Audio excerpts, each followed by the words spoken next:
Peace be unto you, my brothers and sisters. May the peace and blessings of Almighty Creator revealed to all and known by many names, and of our positive African ancestors rest and abide with each and every one of you. May their protective hand be with you, their prosperity and wisdom. I am indeed thankful this evening to be able to gather with you in the discussion of this subject.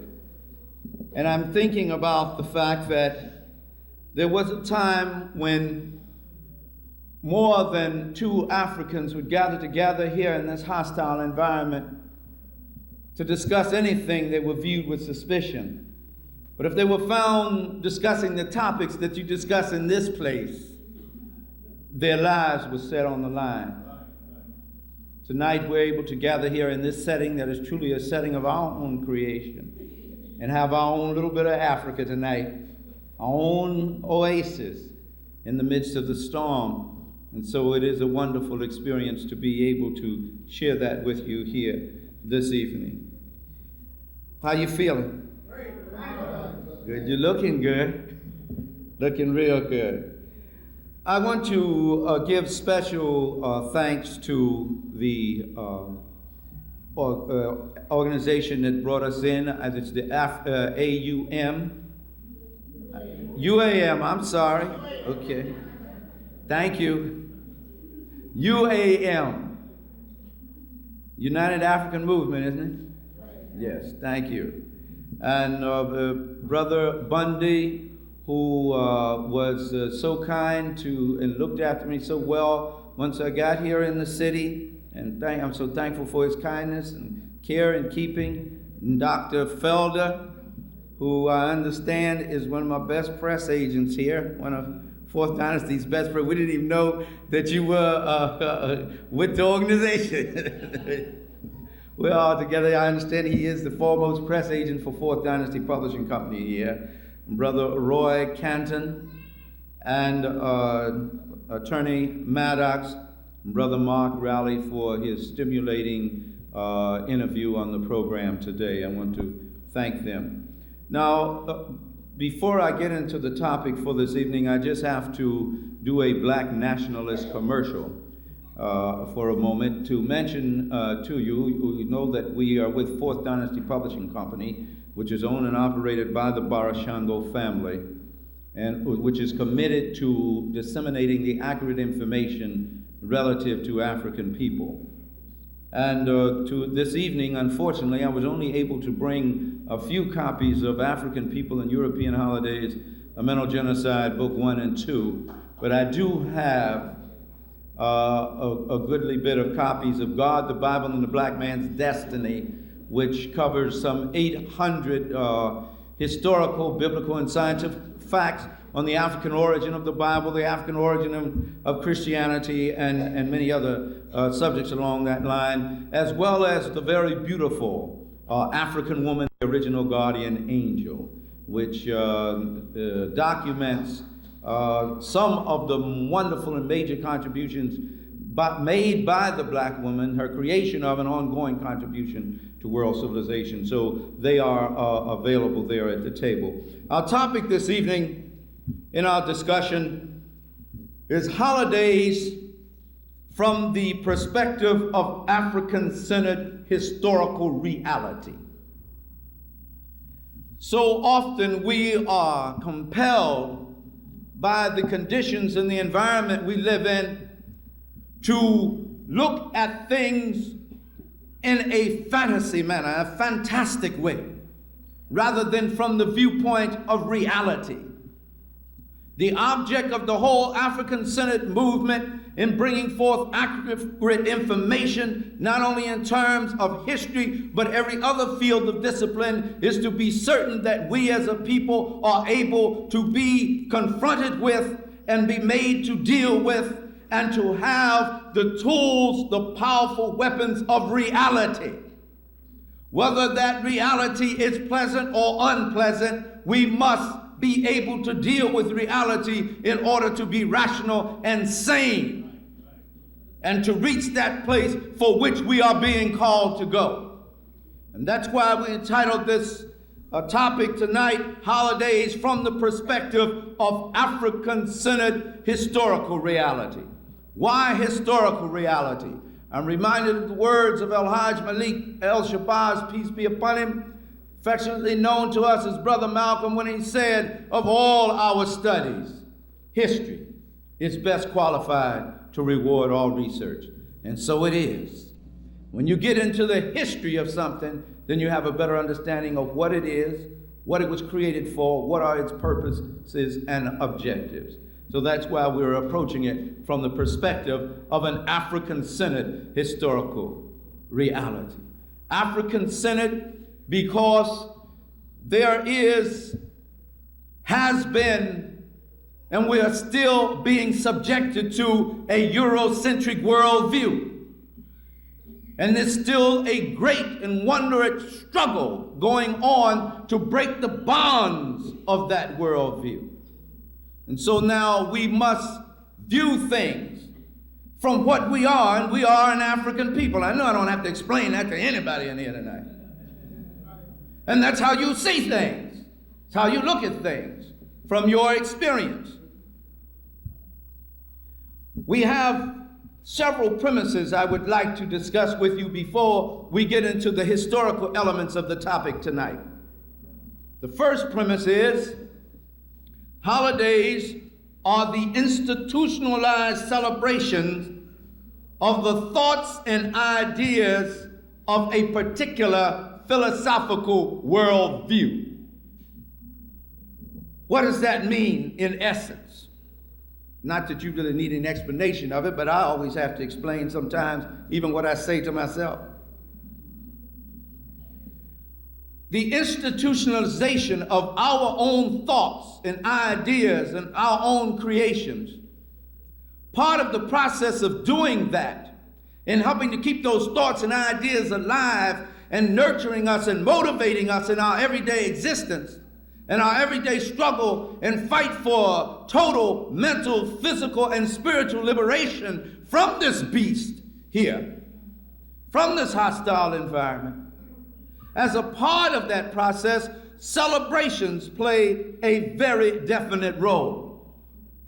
Holidays are important to us, but in those holidays, if they do not reflect our life experience, if they do not reflect the positive aspects of our worldview, of how we see the world, of how we understand the things around us, then we have to ask the question, what good are those holidays to us? Should we be celebrating them, or should we be celebrating something else? Let me stop here for a minute to discuss something that Dr. Cheikh Anta Diop set forth.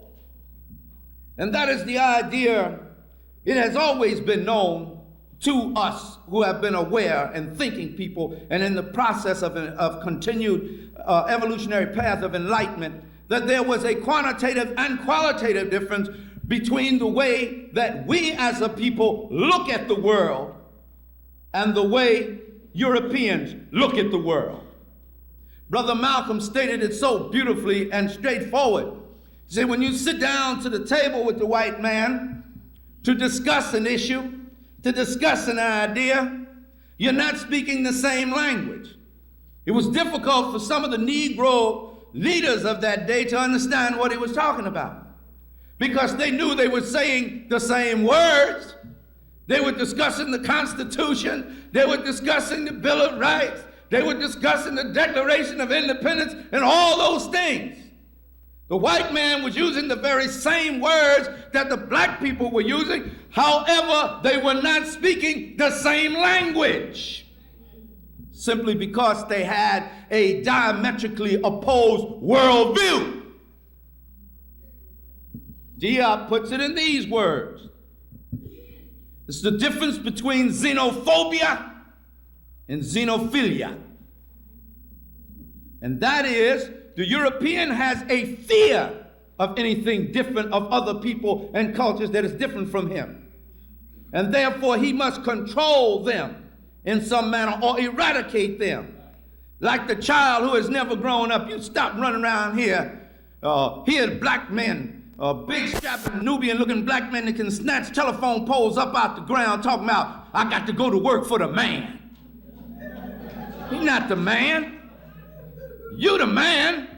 He never grew up. And why do I say that? How can I say that? I can say it because Jerusalem Slim, who you call Jesus Christ, we used to call him Brother Jerusalem Slim in the seminary, said that it is by the fruit of a tree that you know what that tree is.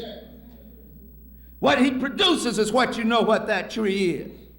And the very fact that when people do not do what he wants them to do, he acts just like a little child, like the demon seed. Either you do it or I'll hurt you. Or I'll take my marbles and get out of the game. Most of the time I wish he would just take his marbles and go on by his business. But he's not satisfied with doing that. He's got to come back and try to control the game again. He's perfectly all right with me because I know left on our own, we really, when we have nothing else to do, but on our own, we can do it. And we'll do it fast. We won't drag it out then. But this xenophobia, this fear, is the motivating factor, as Dr. Francis Welsing tells us in the book, The ISIS Paper Keys to the Color, is the major motivating factor of white folks. Now, I'm going to come to the holidays, but I got to lay this groundwork here. I hope y'all can be patient with me. One of the reasons is because I have to constantly be defending myself with black folks because I discuss the historical realities of the European. And I won't stop doing that. Black folks wouldn't even come out to see me a long time until I let some white folks come in. That's why I was so glad to get here.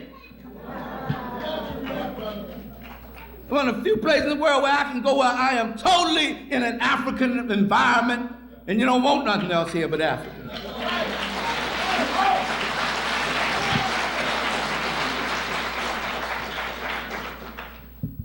Now, African people, in their natural state of being, and most peoples of color, tend to have a xenophilic approach to life. That is a love of other people, an embracing of other cultures, a sharing of culture. So you have these two different things. So now, when you celebrate European holidays, whose major motivation is the fear of his genetic annihilation, his phobia of other human beings, what type of celebrations do he have? Those celebrations that are built around that worldview, which is essentially xenophobic. When you celebrate that, you are celebrating something opposed to your very nature because you are by nature in your natural state, and I'm saying natural state now, because a lot of us done got out of our natural state. We done grieved the Holy Ghost, as Jesus talked about. If you know what that means, those who understand, let them understand what has been said. And when you are in your natural state, your idea and purposes for a celebration is different. So I wanted to deal with that first premise. You still with me? You all right? The second premise, the celebration of holidays establishes and helps to maintain a strong emotional and cultural bond between you and that which you are celebrating. A strong emotional and cultural bond between you and that which you are celebrating. Anything that you jump up and down and sing about and dance about long enough becomes very much a part of your being, and you feel something for that because it brought you joy at the time that you were doing it. So you have an emotional and a cultural bond and connection with it. The question arises, when we celebrate European holidays, what are we binding ourselves to? It's another question on that second premise. The third and final premise here. Holidays are very common and natural to human beings. And you should have times to celebrate. I'm involved in the African liberation struggle until I am taken home to my ancestors. Unless I should lose my mind, and when I do that, somebody please put me out of my misery. Because if Ishakamusa is no longer involved in the liberation movement, then you know he has gone plumb crazy. And he needs to be taken and worked with and to bring all the African-centered behavioral sciences to try to heal me and lock me up till I get straightened out. As long as I'm in my right mind, I'm committed to the African liberation struggle. However, I do not view it as a struggle. It said it's the African liberation movement. Because many times when brothers and sisters get to talking about we involved in the struggle, they make it hard for themselves and anybody else who may be interested in it. It is a happy thing that we do, those who are participating in it. We chose that this is the road we would go rather than be manipulated and controlled by something or someone else. Now that's a happy choice. That's a choice that a lot of people don't even know they have. So now the fact that you made that choice, you must be a happy warrior. It must be a joyful task. You fight better when you're happy. Even when it comes to the point where you have to take an enemy's head off, do it with a smile.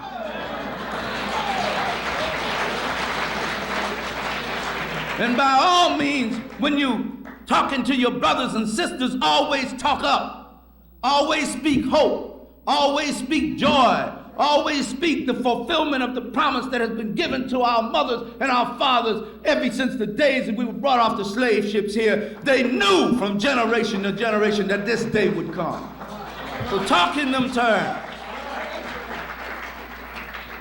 I have it in my household. When I ask my children what happened, they have to respond on demand. Say, what's happening? Black folk on the rise. Don't tell me I don't know. Some stuff like that. And when they forget, I keep asking the question until I get the answer I want. They get tired of it, but at least it's a part of the right programming process, conditioning process. So it's natural for us to be happy and to celebrate. We started out by celebrating the harvest on our own land when we created the science of agriculture, the success of the hunt, the rituals and celebrations of the rites of passage. All these things are good reasons for celebration. For us, we have a lot to celebrate in that we were able to survive this beast all this time in this hostile environment and still come out with some degree of sanity. I said some degree because, as Dr. Ben says, we are all crazy to some extent, having been here and survived under these conditions. But we're still able to function. And also we celebrated so often victory over an enemy. But never in the history of the world have I ever heard of a people celebrating the victory of their enemies over them. Do you get my point here? They may remember that, but they will not celebrate it. The only people I know now presently in the world is the Negro and other people who are mentally subjugated by white supremacist culture around the world that celebrate their enemies' defeat of them. So when we study European holidays, we have to ask, whose victory are we celebrating? All right, I hope y'all don't get angry with me in here. I don't mean to be a killjoy, but I just have to deal with history, the story, our story, as it is. Now, I'm going to attempt to, and you'll have to let me know when my time is coming up, because Dr. Ben said, I ain't got time, watch. I have to move with the spirit.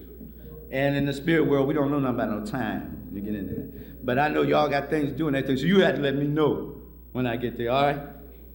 I'm just going on now. We're going to try to deal with 5 European holidays, some historical perspective on them. And that is, who discovered Columbus? Because he sure didn't discover me. The second one is Halloween, and I forgot what sister, who was the sister on the radio program, Dr. Felder, with us that day at WLIB, that came up with that, the Night of the Living Dead. Misgiving, a celebration of horrors. Xmas, the merry mess. And even if I don't get to some of the others, I'm going to talk about America's Independence Day, the 4th of July. I'm going to get to that one if I don't get to nothing. So y'all pray for me now. Y'all send out good vibrations so I can hit them. in order to deal with this who discovered Columbus, and I'm starting out with the Columbus Day thing because that's how they begin the whole holiday season here in this country.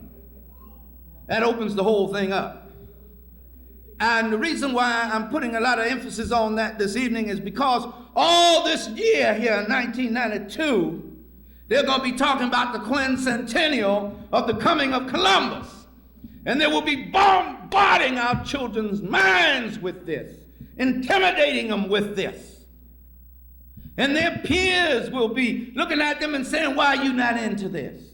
And we have to give them a strong, sound historical basis and logical basis upon which to say, I just ain't with that. That ain't down. That ain't happening for me. I dish that.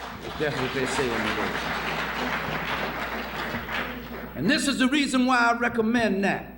I didn't come here to tell you what to do or to make any choices for you, only to show you the other side of the coin. Some of you have already seen that side of the coin, but it ain't going to hurt us to look at it again.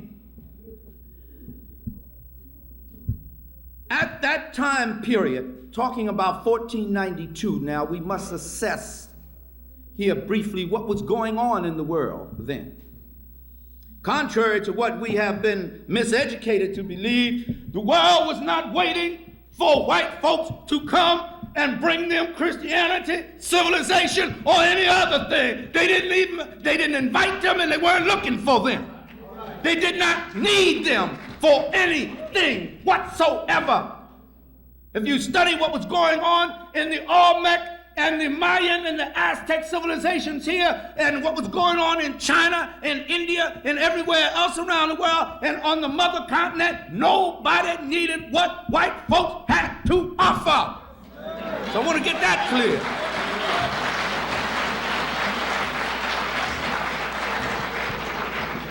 So there was nothing they could bring us but misery, as history has shown.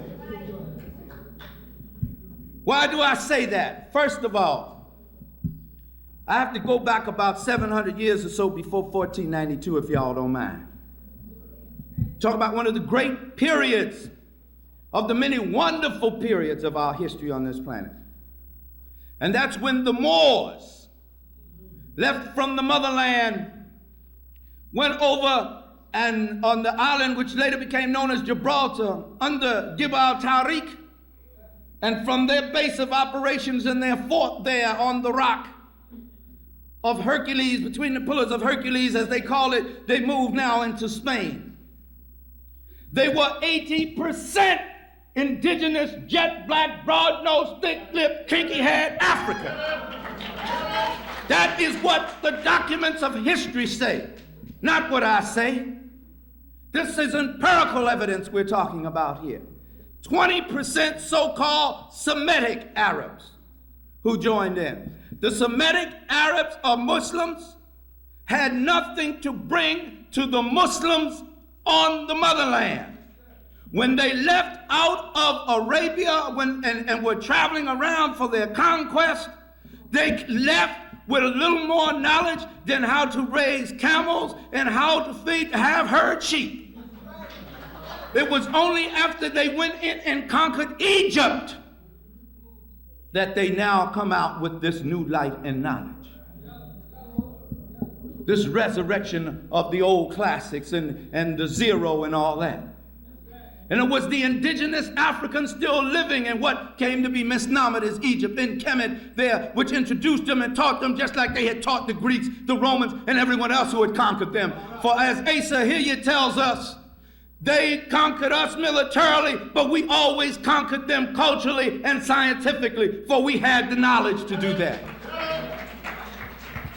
Why, even in slavery, they had to depend on the black slaves to teach them how to do things. So even though we were their slave, we still had to conquer them morally and intellectually. I want you to think about that. They didn't have to teach us how to read and write when we first got here. We already knew how to do that. It was only the next generations where they have taken that from. But we had to come back and learn that again. Most of them who brought us here couldn't read and write. Now, at the time that these Africans went into Spain, not 5 kings or queens throughout all of Europe in any of their nations could read or write. Not 5 were literate. And couldn't anybody read the Bible but a few of the priests who could read, and it was chained to the wall so that only they could read it. The common people did not have it. I'm trying to get you these good God-fearing people with these halos around their head that came and over here killed up the indigenous red man and captured us and brought us the light of God and Christianity and Jesus. Most of them didn't know it, so how could they teach us anything about it? Now, when the Moors came in, they brought with them the light of knowledge and established the first universities there. They also taught geography from globes. That's a matter of record. They taught from globes, and even after they taught in Spain for some 800 years, the Spanish still believed that the world was flat. A hard people to teach. And if you haven't learned that by now, as the song says, if you don't know it by now, you'll never know it. Why am I going through all this? Because the African had been sailing ships up and down the Nile, up and down the Niger, up and down the Senegal River for thousands of years. Navigational science was a way of life to him. That kind of knowledge did not exist in Europe before the Africans, before the Moors went and took it to Europe. I'm sorry we did it, but it happened. Now, in 1310, Mansa Muhammad Abubakar II looked out over the Ethiopian Sea. It wasn't called the Atlantic Ocean. It was the Ethiopian Sea. How do I know that? Because I looked at the maps of the 15th and the 16th century. There. And others have looked at it. He looked out over the sea. He said, if we can navigate the Niger, he was the emperor of the Mali Empire at that time. He said, if we can navigate the Sahara Desert, we can deal with that Ethiopian Sea out there. So he went to work building. He went to work building with a knowledge which had been preserved by the University of Sankore at Timbuktu and other university systems right there in the motherland. And he sent out 200 ships, 100 with crews of Africans, and 100 for supplies to carry them for 2 years if necessary. Now, I mean, if you think you can go on the ocean for 2 years, you bad stuff. You know something. Because the man loved his people, he was responsible for the people, he was a leadership, he wouldn't send them out somewhere not knowing where he was sending them. And he told them, say, don't stop till you come to land. I know there's land over there because our people have been traveling over there ever since the days of the pharaohs and possibly before. Some time passed by and only one ship came back. And the ship captain that came back, according to the report given by Abubakar's successor, says that his report went thusly.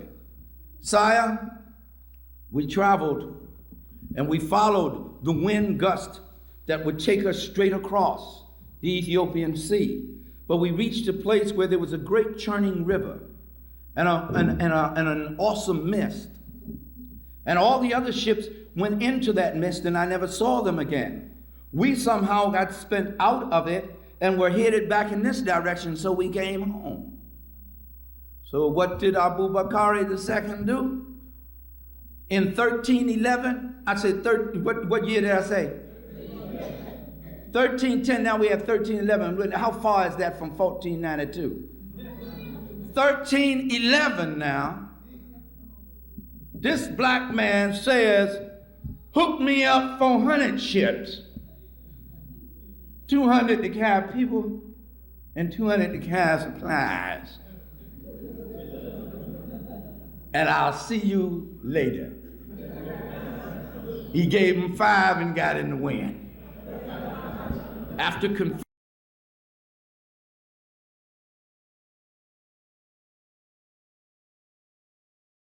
emperorship on Mansa Kangangamusa.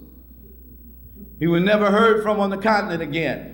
But the records of the Aztecs, the Olmecs, and some of the other people there recorded that a strange group appeared on their land.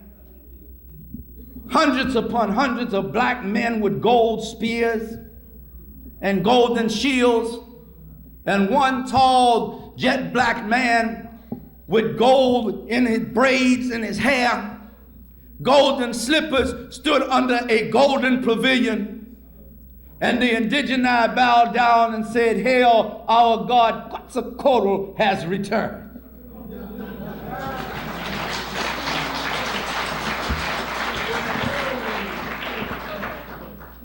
That's in 1311. Now, before I get back up to 1492, y'all all right? Okay, I don't want to bore you with all this stuff here. Before I get up to 1492, I got a couple more dates. Because it's impossible to talk about Columbus without a whole bunch of other names coming up before you. Of course, we know Cortez, Hernandez, Balboa, and all the rest of them. None of them were noble people. They were not noble men. They were criminals, sea dogs, pirates, and deserve no honor from us. But also there is Prince Henry the Navigator, Bartholomew Diaz, Vasco da Gama, and Jan von Riebeck. Because at the time now that they were preparing, when they were about to drive out, and I got to come back to 1492 and then switch back a minute. I'll be coming back and forth, but you can hang with me. The last stronghold of the Moors, who had been there for some 800 years. And as Dr. John Henry Clark said, it was one of the few times that Africans had partnerships with other people and they came out all right for a while. The Arabs betrayed us in the end. The Jews we brought into Europe helped to get us out of, the black Jews we brought in, undermined us with the Spanish to help the downfall of the last stronghold of the Moorish Empire of the Kingdom of Granada in 1492. That same year that your boy made his travel, got lost. When they drove the Moors out of Spain, this is what they declared: "We cannot afford to be embarrassed by the superior intelligence of these people any longer. They must not be allowed to get themselves strengthened and come back here again. They will never rise again, and the only way to stop them is to go to the lands from which they emanate and stop them." We couldn't do that before because we did not know how to navigate the sea. We did not know how to build ships. But now that we have run them out of here, we can take the knowledge that they left behind and we can now go and exploit the world. Not explore the world, exploit the world. And in that way, we can continue to ensure our genetic survival. And so, in 1444, Prince Henry the Navigator leaves out of Portugal and heads down the west coast of Arquebulan, commonly known as Africa. Because the Portuguese were heading for Africa, the Italians and the French and the Germans were still trading with the East, but Spain couldn't get through to the East because they would have had to fight the Germans, the French, and the Italians to do it. They would have had to fight the Portuguese to get to Africa, so Spain said the only place for us to go is west. No place else to go. But we got to find some land to exploit, or the other nations around us are going to become so strong and so rich, and they will whip us and subjugate us to them. These are Europeans, talking about fighting among Europeans now. Prince Henry the Navigator comes down to the Congo and begins immediately, after taking back 4 of Mother Africa's children, begins to recommend the slave trade from there, to bring and import Africans into slavery into Portugal. In 1487 to 1488, Bartholomew Diaz another Portuguese, rounded the Cape of what they call Good Hope in southern Archipelago land, Tanzania, because I don't know where South Africa is. I look on the map, I cannot find it. I know where Tanzania is. That's what the people who are struggling there for their liberation call it. Then in 1497, Vasco da Gama rounded that cape and found the route they were looking for to India. What it was, these people were going hungry. They were suffering from diseases. They were being decimated by the plague and everything else. So they were going to other lands to find medicines, to find other things for their own survival. They were not going to carry the light of civilization. They were not going to bring people to Jesus. They were not going for any of those reasons. They were going for economic reasons and strictly survival reasons. That's what it was all about. That's why I say when they tell your children in school about the great explorers, no, they were exploiters. They were not explorers. But here's the kicker. I'm going to be back to 1492 in a minute.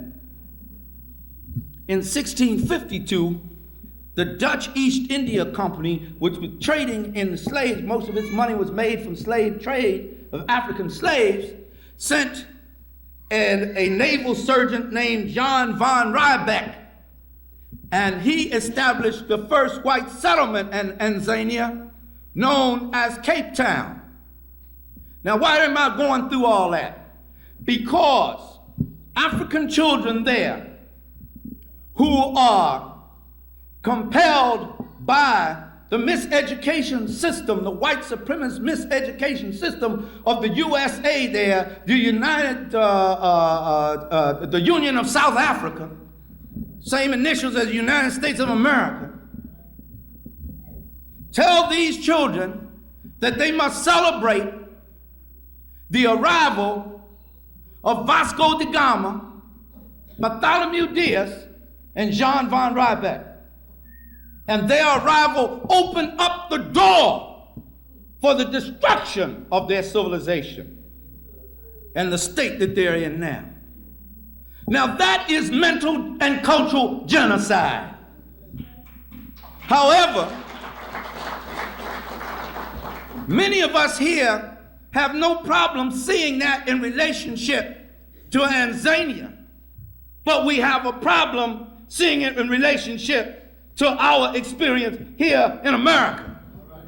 And I say, and I hope I can back it up, that to tell our children to celebrate Columbus Day is the same as telling our brothers and sisters on the continent to celebrate the arrival of John van Riebeck. The same equation.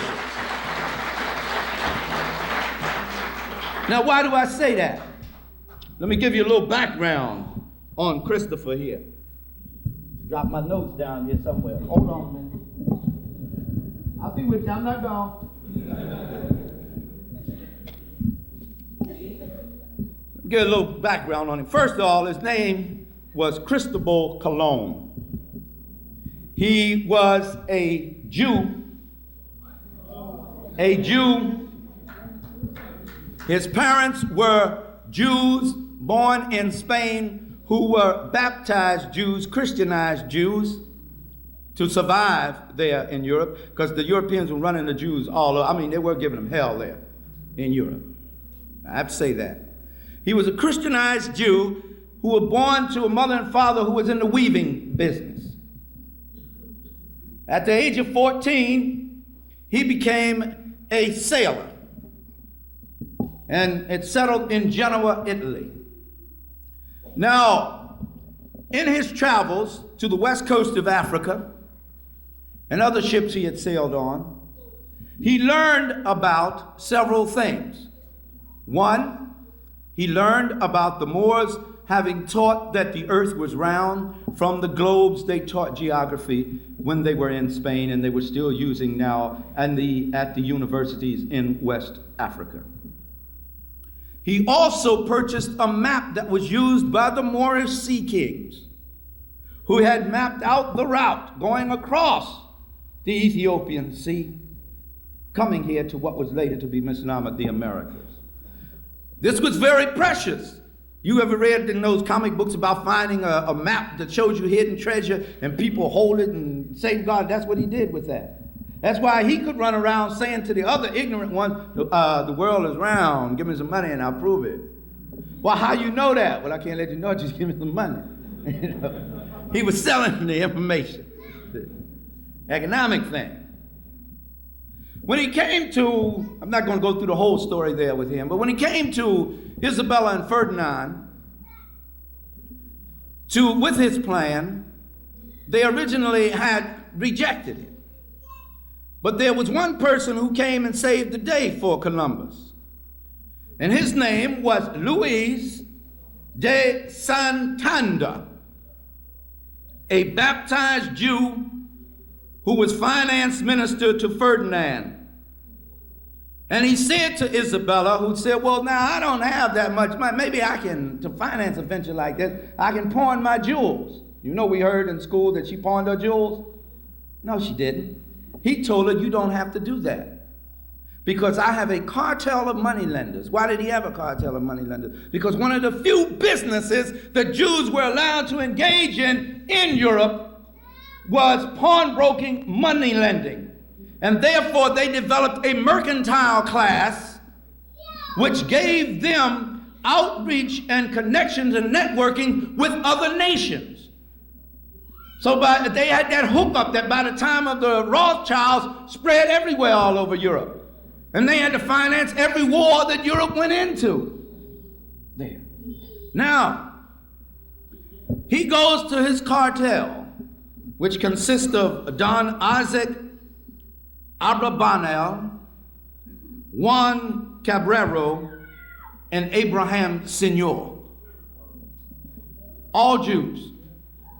They raised $98,000 to get the 3 ships for Columbus to come over here. On his way over here, he has to stop, go down, because you can't come over here unless you went down the west coast of Africa.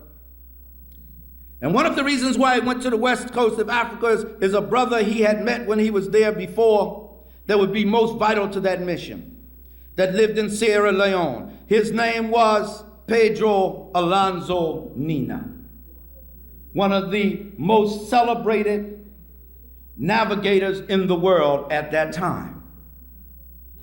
Put him upon the ship, either the Pinta or the Nina, I don't remember which one now. Santa Maria, thank you. And they now come over, they're on their way over here, but they don't go further enough to the south, and the wind can't carry them directly to Brazil, so they're delayed for some time, and it's an arduous journey. The journey is so bad that the crew threatens to mutiny. And they tell him, if we don't see some land soon, we're going to throw your butt off the ship, and we're going back to Spain. Because Colon said, the king, queen told him, he said, man, I can't go back without something. They don't let me this money, because he made them promise to make him admiral of the sea and that he could get 10% of everything he could steal once he got here. It was an economic venture now, I'm telling you. So now he comes. He's not far from land. They're about to commit mutiny. And I understand, I'm told that Pedro Alonso Nina looks off of his ship and he sees floating in the water twig with leaves on it and some blossoms, which is a sure sign that they're not far from land. So he says, hold on, don't mutiny yet. We got to be near land to see something like that. And then a few hours later, they do see land. I'm not proud of it, but the brother saved Christopher Colon's behind right then and there. Now, when he gets here, this is the report he gives to Spain when he returns. He leaves a large portion of his crew here on the island of what was to become known as Haiti. I want you to keep that in mind, because we're going to come back to that in a minute. You all right? Yeah. Y'all so quiet out there. I hope I ain't boring you.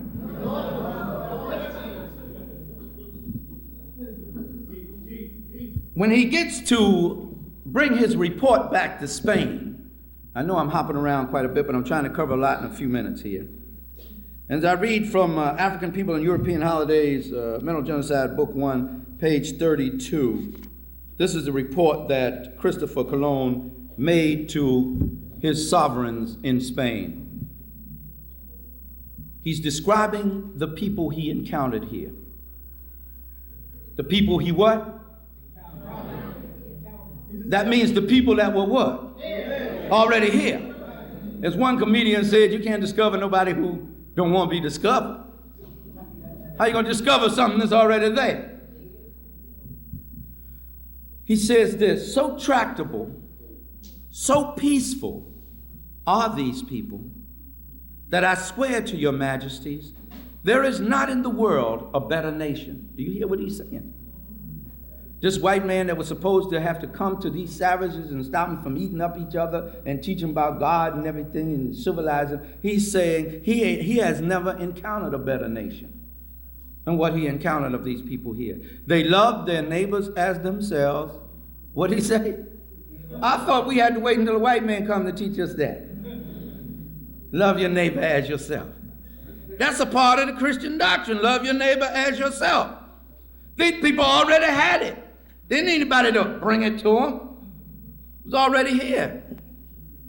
And their discourse is ever sweet and gentle and accompanied with a smile.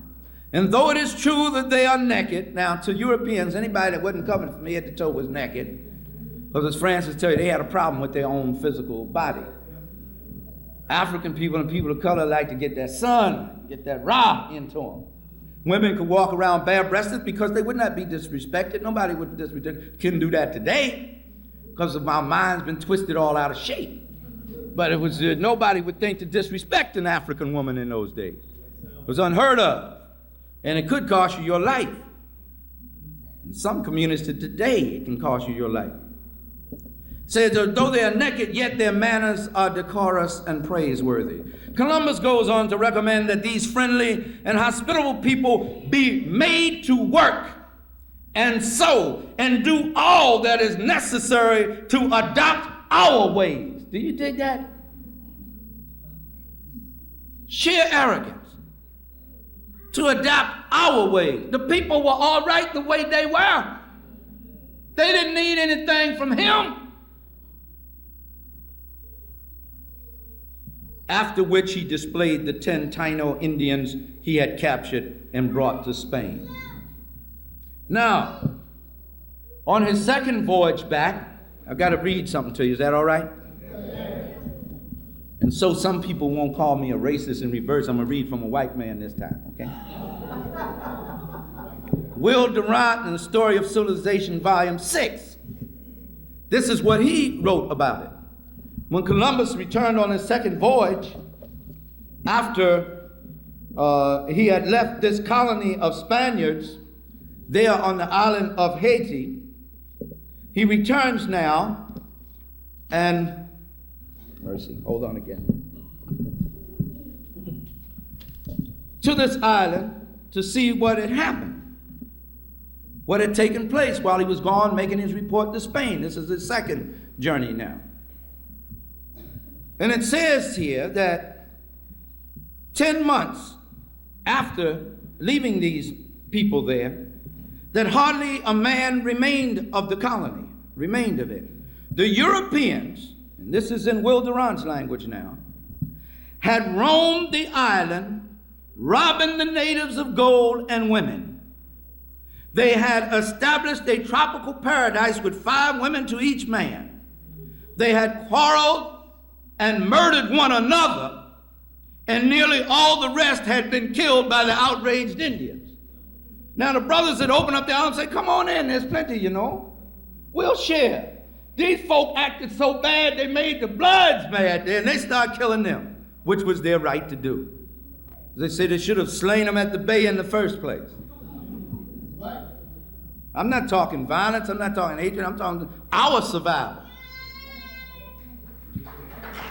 He goes on to write, he turned back towards Haiti October. He left another colony there now, and he went on to explore some other islands, right? He looked for some other islands to exploit, because up until this time, he hadn't found really anything to take home but those 10 indigeni there, which they call Indians there. And Isabella and Ferdinand said, you better come up with something more than that, because we got to pay this $98,000 back to them Jews.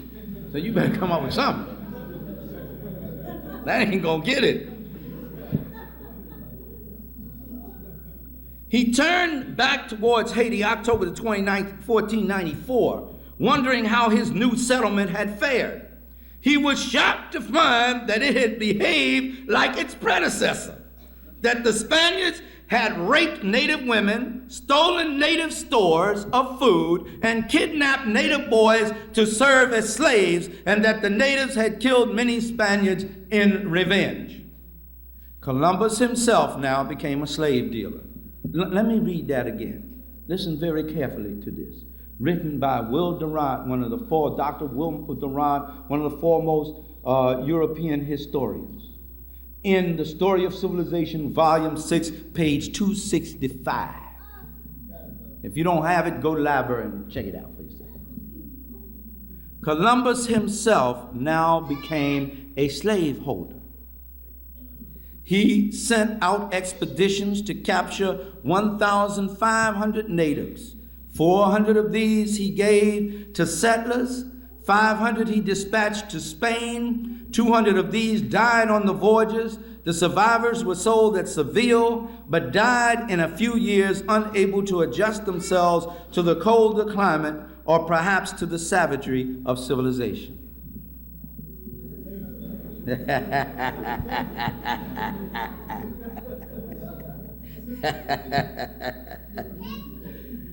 Brother said over there, syphilisation.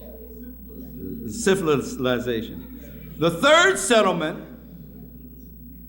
that he left here had survived, but one of every 4 of the 500 Spaniards that he left there in 1496 was suffering from syphilis. And the settlers had divided into 2 hostile groups that were now on the verge of war. These folks just love war. To appease the discontent, Columbus allowed each man to appropriate a large tract of land and to enslave the natives dwelling on it. This became the rule in Spanish settlements.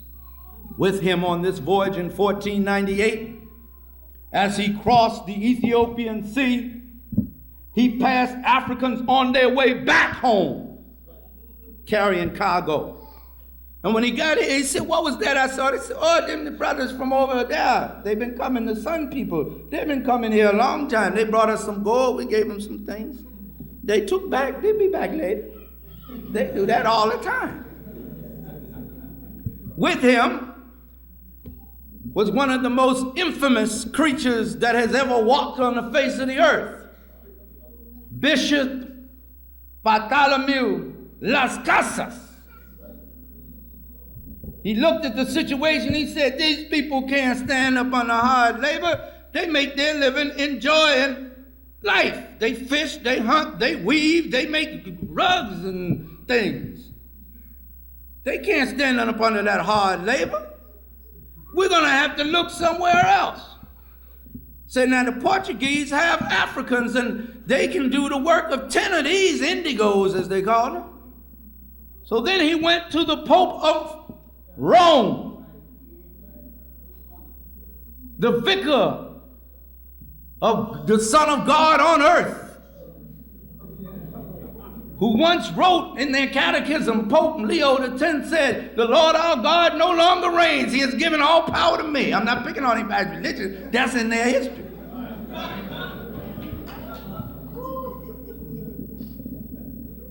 Who has the keys to the kingdom, walk in the shoes of the fishermen, and got permission to capture and enslave African people and bring them to the Spanish colonies, which opened the whole door to the slave trade, became the basis of America's economy, which we'll be talking about later on there.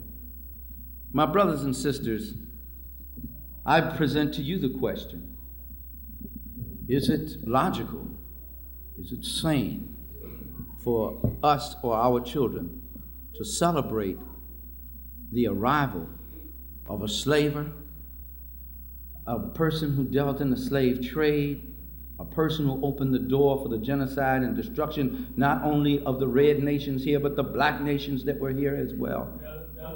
And then on the heels of that, to capture our ancestors and to bring them here and to subject them to the worst cruelty that has ever been known in the history of the entire world. There is nothing to match this.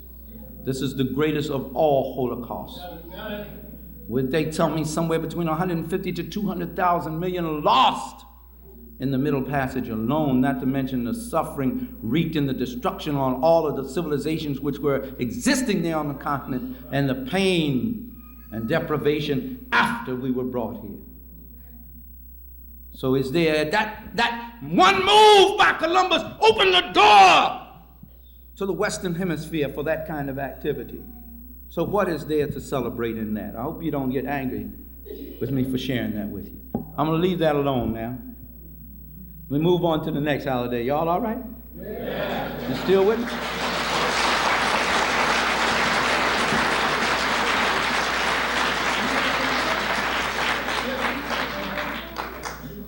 Let's talk about Halloween, Night of the Living Dead.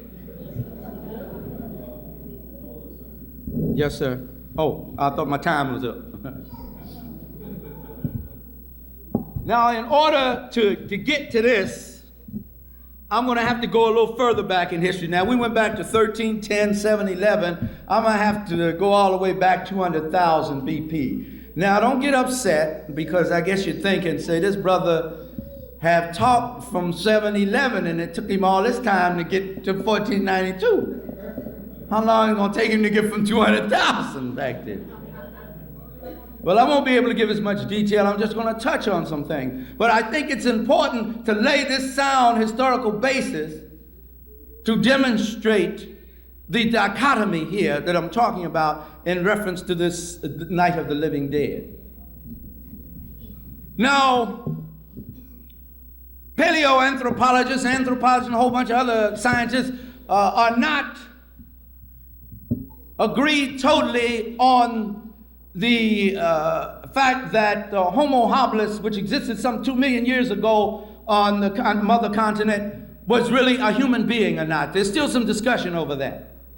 But the one thing we do know for certain that no sane anthropologist can argue with is that by 200,000 years ago, human beings, Homo sapiens sapiens, modern human beings had developed, and had developed nowhere else but on the continent of Akebu land.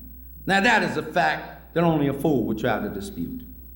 That has been proven in so many ways, to the genetic system of the biology system. I'm trying to think of the term for that field, through osteology, through so many poring over the bones, through all kind of ways. They have come to that biogenetics, that's what it is.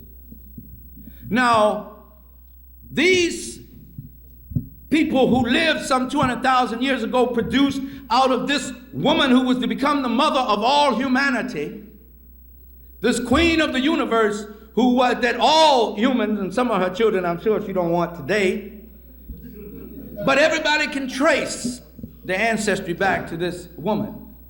So naturally, if they can trace it back to this woman, and women can't have children by themselves, they must be able to trace it back to a black man, an African. They, sometime between 90,000 and 150,000 years ago, and Sheikh Anta Diop puts it 150,000, began to migrate out of the mother continent to other places in the world, and they covered the globe at that time. They took with them, according to Dr. Rebecca Khan of the University of Hawaii, they took with them a special advantage that nobody else on earth had at the time. They were more advanced than anyone else. And I do detail that in my book, African Woman, the Original Guardian Angel, there, and go more in depth on what I'm talking about here now. They encountered another group that was existing on earth at the time, Homo neanderthalensis, who we're not sure whether they were actually human or what. There's a lot of argument over what they were. They were still pigmented of skin, very dark. However, those that lived in Africa had a black hair covering or dark brown. Those who lived in Palestine and Asia had a sort of tannish color, and those in Europe had a reddish color after being there for some time. Now the great warm glaciation came, as you know, a glaciation came about of the Ice Age there about 125,000 years ago. And after that, we find no more of them. About 35,000 years ago, they become extinct. Now, either through the recessive genes process, they become the who appears about 20,000 years ago, or they disappear, and this group known as the Nubian Grimaldi, who had traveled there in Europe about 40,000 years ago, become bleached out, and the Cro-Magnon after the Ice Age. What I'm saying in essence, there was no record of any leucoderm, that's people without skin color, on the face of the earth, no Caucasian whatsoever before between 20 and 25,000 years ago, and we have a history of African people for at least 200,000 years. Now, why am I raising all this fuss here about that? This is the reason. The Nubian Grimaldi, when they went there into Europe and in Siberia and the other places we find their bones and their artwork, we find that they had a burial custom and system, which the later Cro-Magnon, the immediate predecessor of the Caucasian race, did not have. It was a long time before Caucasians practiced burial.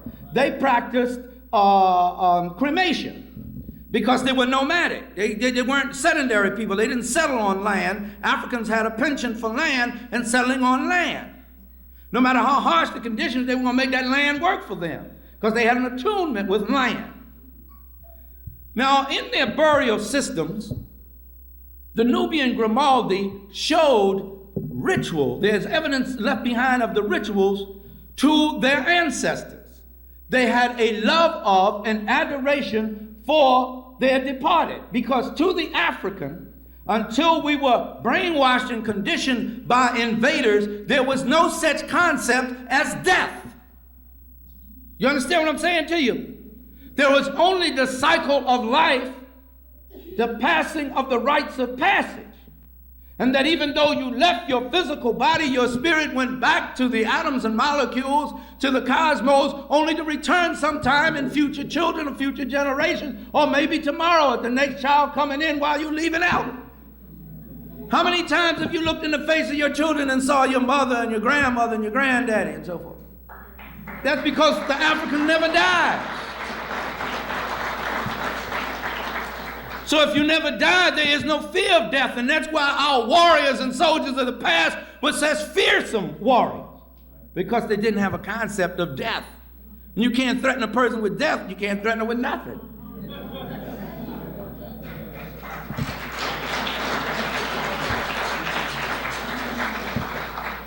Contrary to that, once again now we see this difference of worldview. The Europeans who came later there to be known as because I don't have time to go into all the history of it now. It's a lot. I cover that in African People and European Holidays and Mental Genocide, Book 2. There came another group of Africans into that area of Europe known as Iberians between 8,000 and 3,000 before the Common Era. And they came to be known as the Celtic Iberians. They were Cushites who came there. They were driven, some of them further north, some of them to Wales and further west and back down into Africa by the invasion of the posterity of the Scythians, who used to go to war wearing a black cape, buck naked. That's historical. And the first person they slew in battle, they jumped on them, bit them, and sucked out blood. That's where the whole concept of the vampire comes from. The Greeks later followed that up by going to battle naked and shit. You can look in there in some of these pictorial books put out by Time Life and they'll show you that. And they would go into battle naked with just the cape and the shield and the helmet, because the first person they came across, they committed homosexual act with them as a symbol of total conquest. So my brothers, We should find ourselves incarcerated in those concentration camps. We not Greeks, we be Africans. And we do not allow ourselves to be degenerated to the level of a beast. So we tuck our nature under, we put our nature in the hands of the Creator, and we let our spirit and mind take over. Because the one doing the pounding is as bad as the one that's bent over. You're both faggots.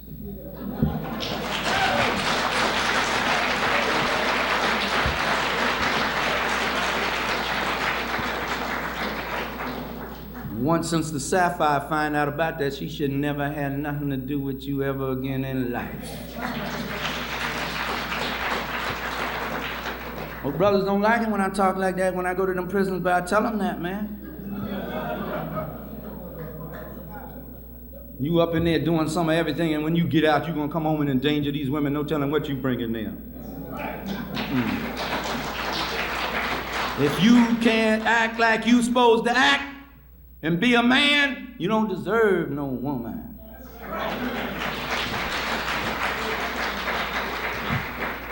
That's a blessing, not a privilege. Blessing. Let me get off of that a minute. And brothers, I'm not coming. I'm a brother. If we don't get this thing set right, we ain't gonna never be men. If we don't view these women the way they're supposed to be viewed and treated, we will never be men. Not ever. It is impossible to come through that unless you treat your mama right. And every African woman at some time is your mama, just like you her father in some capacity.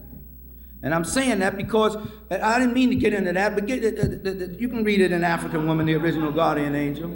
It does not mean that the woman is greater than the man or the man is greater than the woman. African people rule the world side by side as equals. We didn't get caught all up into that. That's a European problem. Maybe we can deal with that in the question and answer. I can't get into it now. Well, let me get on now. I've gotten off the subject. Let me get back now. When these Scythians now began to drive the other Europeans, the Teutons and the Jutes and the Angles and some of the other Germanics, drive them west, they now put pressure on the Iberians that were there, the black folks who were there. And when they took over, they also co-opted the great culture that these black folks had. These were the folks who built Stonehenge and so many other of those megaliths up there in Europe. And I didn't write that. Some English historians out of the latter half of the 19th century, Gerald Massey and Albert Churchward and Sir Godfrey Higgins, who says he was exasperated by the fact that every time he went to study the origin of nations, he always ended up at something black. That's what he said is in there, in Anacalypsis, book 1. For a long time, you couldn't even get a copy of it. We stirred it up so bad, they figured, well, it's better to make that money. We can always try to take knowledge from them later. They don't know this is a different time. Different place. Well, they came in and they came to be known as Celts. So you had two types of Celts. You had the black Celts who brought the bagpipe and everything. The bagpipe and everything comes out of an African tradition. And you see it with the African scientific symbol of the god Bes there. And the wearing of the kilts, that was brought in by African people. Well, they co-opted that culture, and they became, there were the Briton and the Gaulish Celts. Most of them settled in Britain and in Gaul. Now, out of them, there came a group of priests known as Druids, who took the knowledge that was left behind by the Africans, and once again, co-opted and corrupted it. And in place of ancestor reverence, they came up with Samhain or Samhain's Feast Festival of the Dead, or Satan's Sabbath, what it is called. And during this festival, now note the contrast, Africans pour libation and invite their ancestors to come. Please come, be with us. Come, join us. At our festivals and holidays and celebrations, we invite our ancestors, right?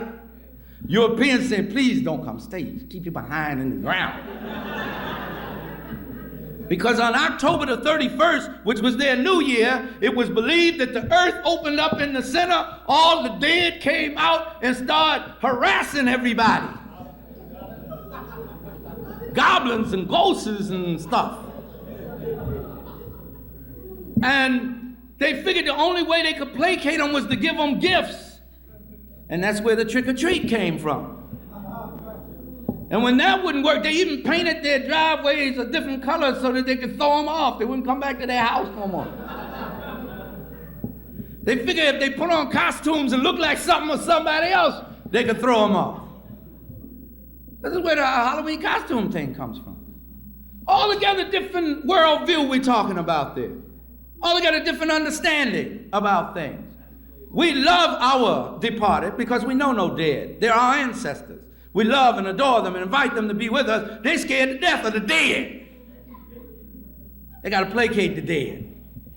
Another group they were frightened of because the whole European historical experience, and I'm not being hateful or racist and reverse and all that kind of foolishness. I'm telling historical truth. The whole motivation of the European throughout his history has been fear.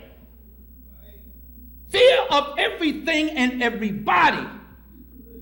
Fear. How do I know that? If you don't think, open the King James Version of the Bible and you will read, fear God and give glory to him.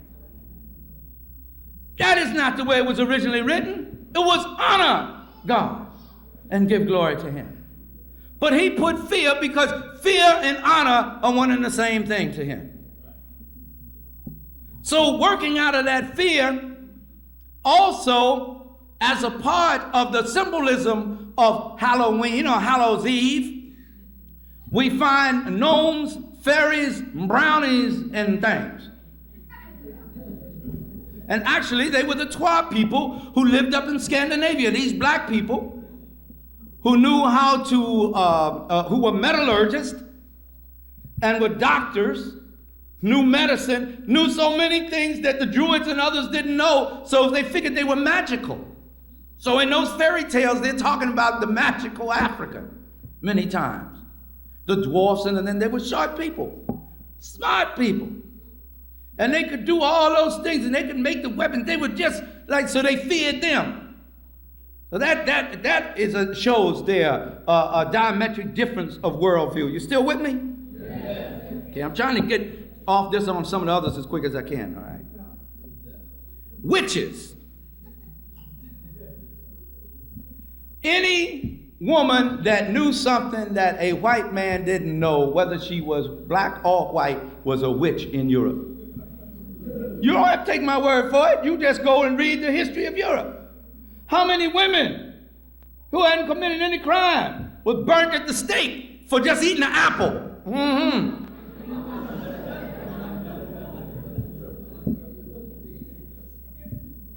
Them were some ignorant people, man. They couldn't teach us anything.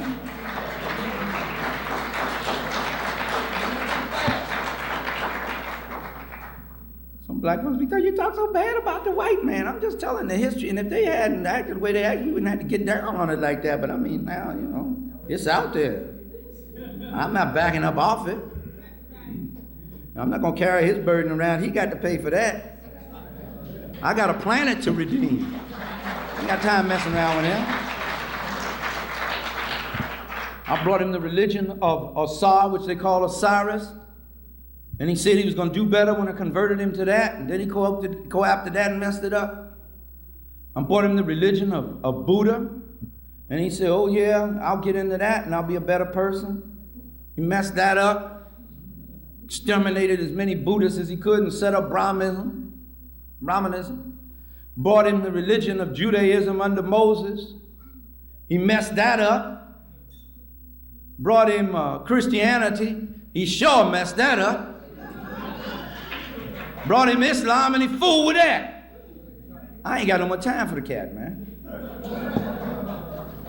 Anybody, I've been fighting for 20,000 years, man. I'm tired.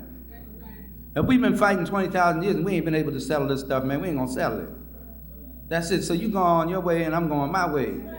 That's it. I ain't got the energy. After all, you done made the lifespan so short. that I ain't got the time to spend. The average African, when Herodotus went into Africa, when they finally were allowed to come into Africa, when the Greeks came into Africa, they found Africans living to be the average of 120 years old.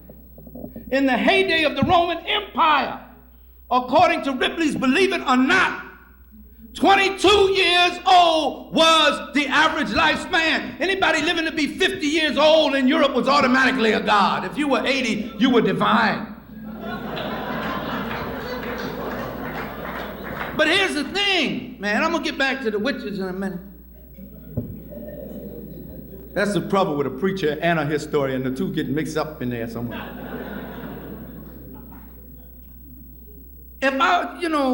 That really make me mad though, because I'm on my 120, man. You understand what I'm saying? You had 22 and I had 120. Now I'm lucky if I make it to 65. Oh, we gotta change this.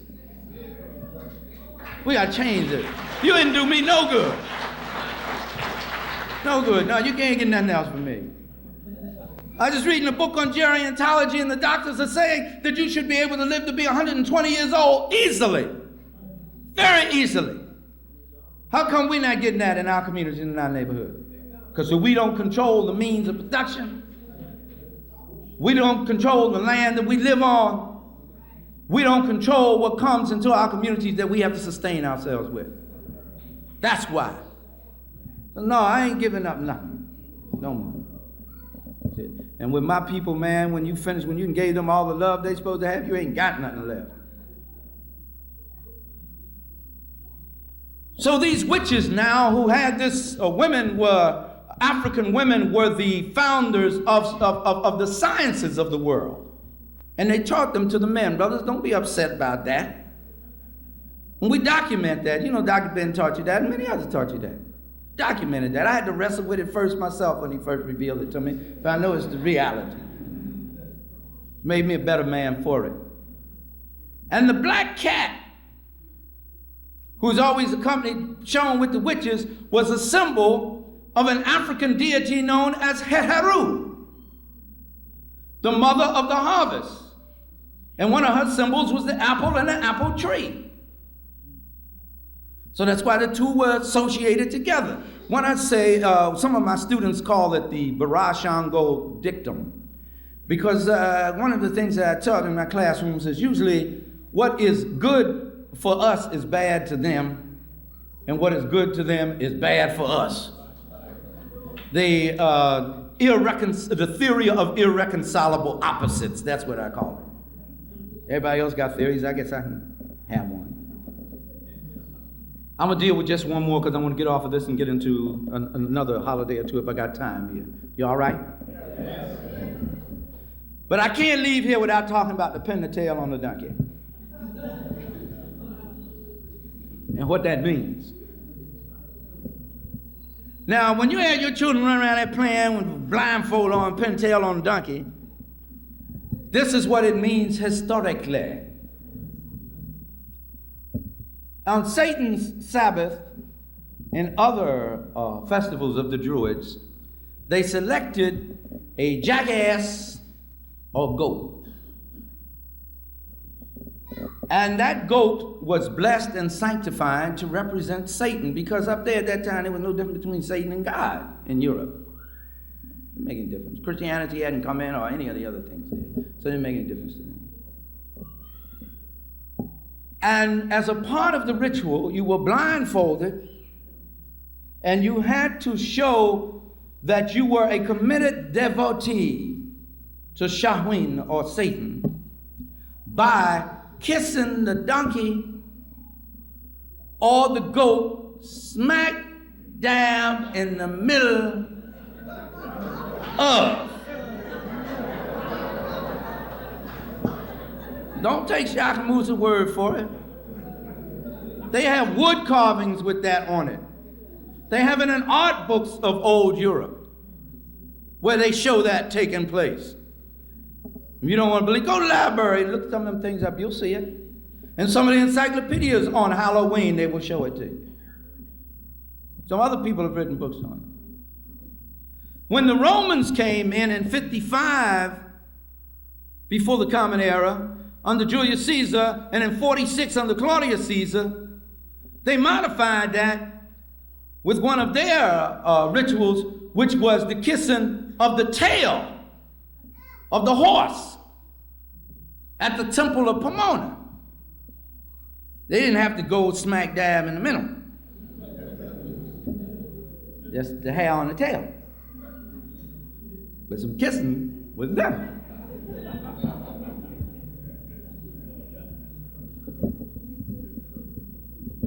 I wonder if that's where we got that from, saying that.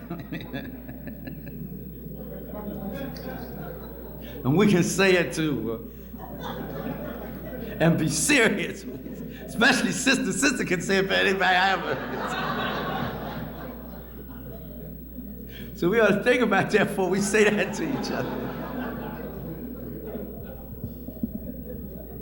So they brought the tail, and so now instead of the child walking up blindfold, kissing the thing smack dab in the middle of the behind, it pinned the tail on it. So that's what your children are vicariously doing when that happens, brothers and sisters. Let me move on. Let me talk about misgiving for a minute, all right? Got a second on that? Why do I call it Misgiving Day?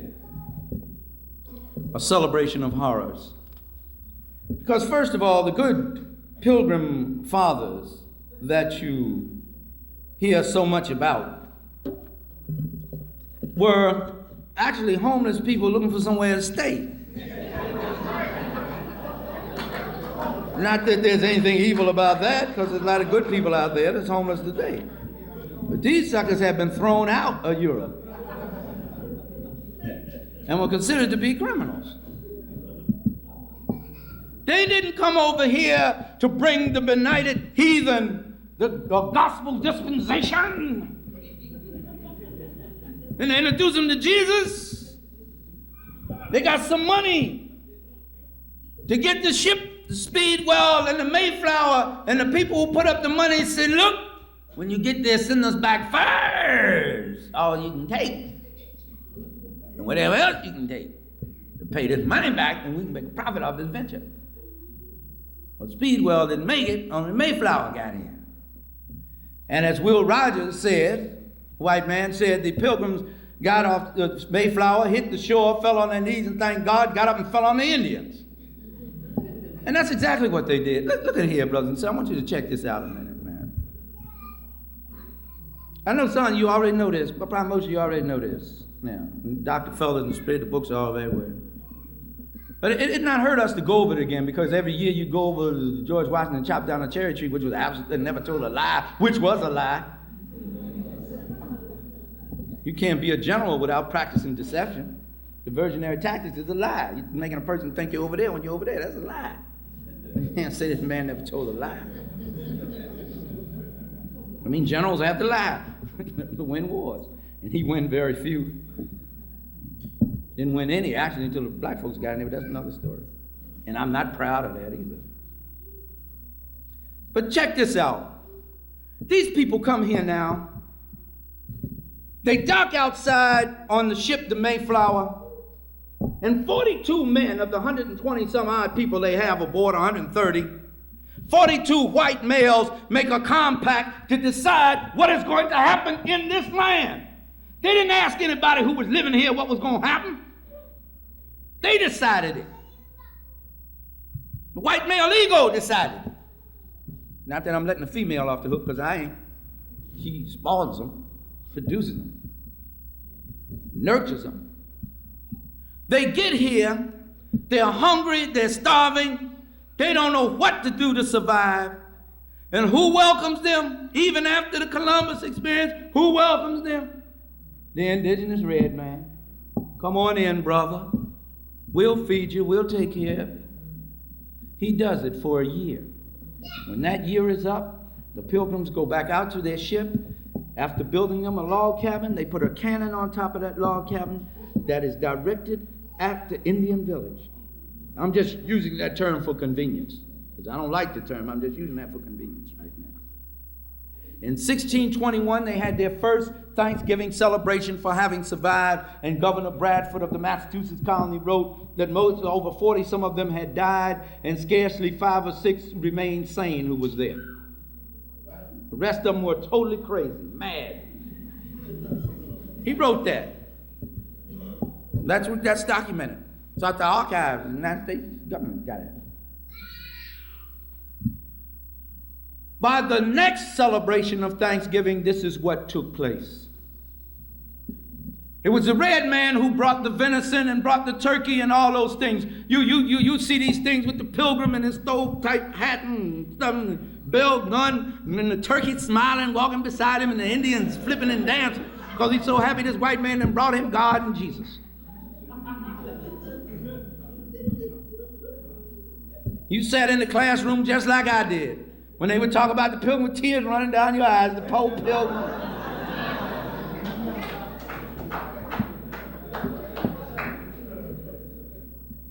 I'm quoting in that prolific historian and writer, Professor Joel A. Rogers here.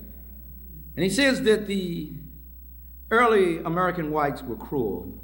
Connecticut whites massacred the Pequot Indians. Infants were torn from their mother's breast and hacked to pieces. The heads of the parents were chopped off and kicked about in the streets. Maybe where the Thanksgiving Thursday football game comes from.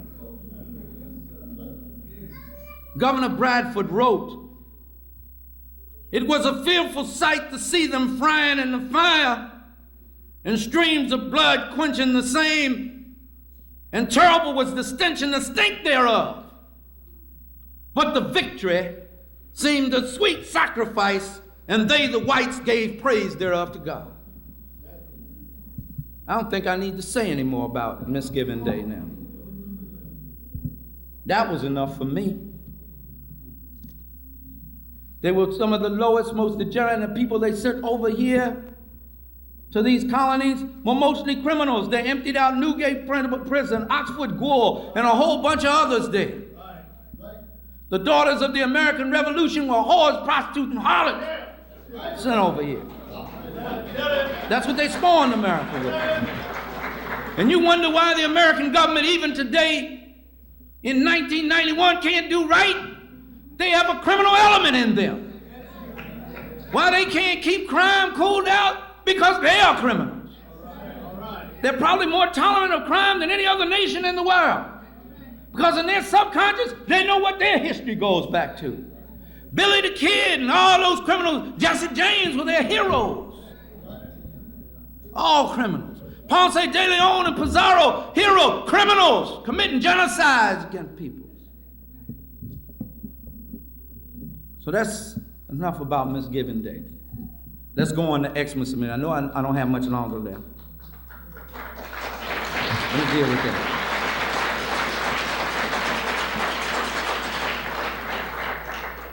Now, I don't want you to think I'm an unhappy man. I'm a happy man. I'm happy, first of all, because I'm an African. Every morning I wake up, I look in the mirror and I say, thank you.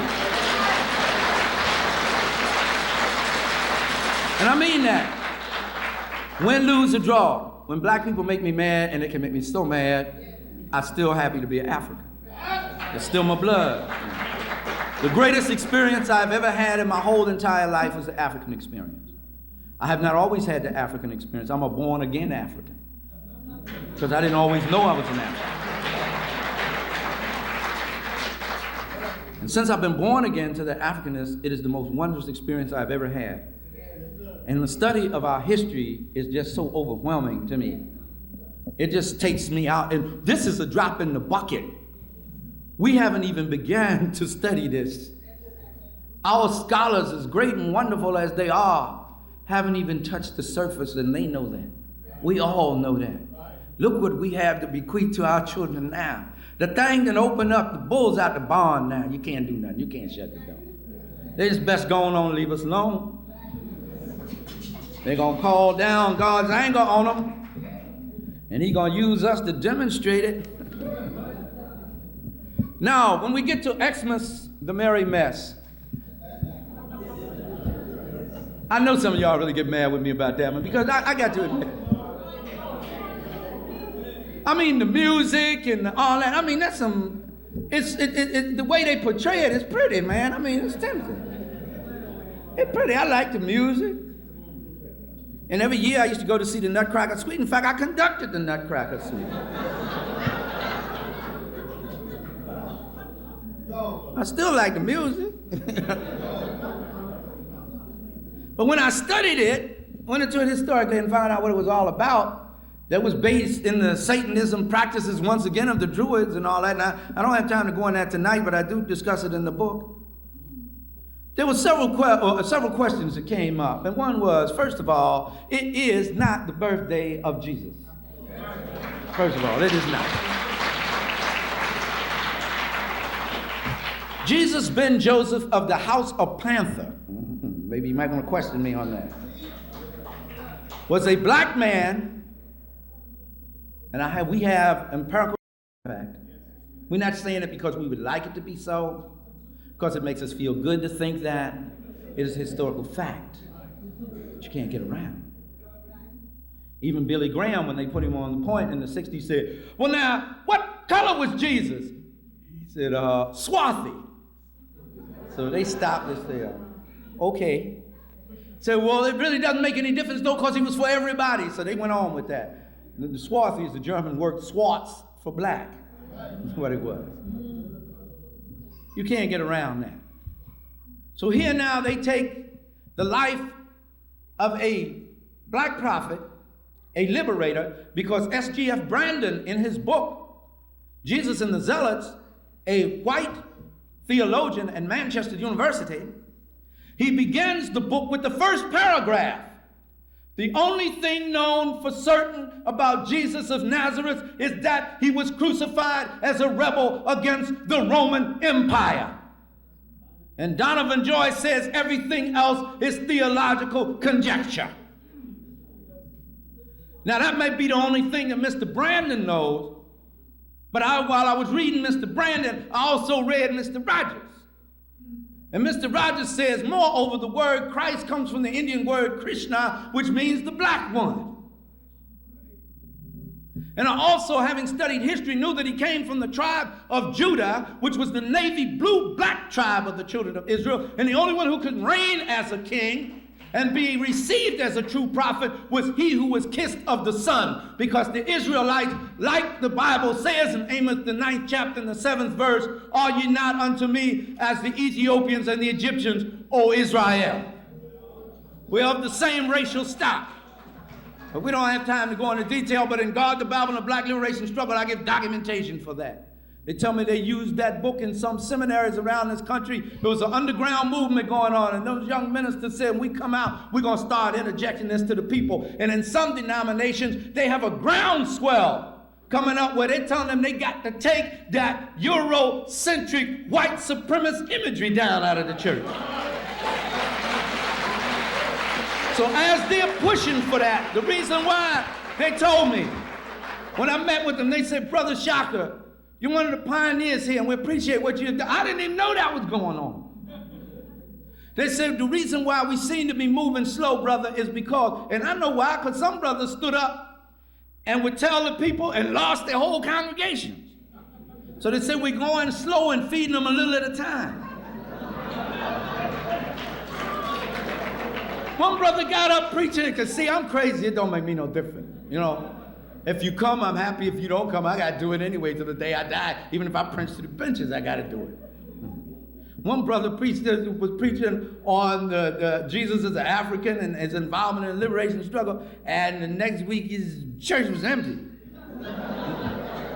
Last time I saw him, he was walking up and down in front of the White House with a sign.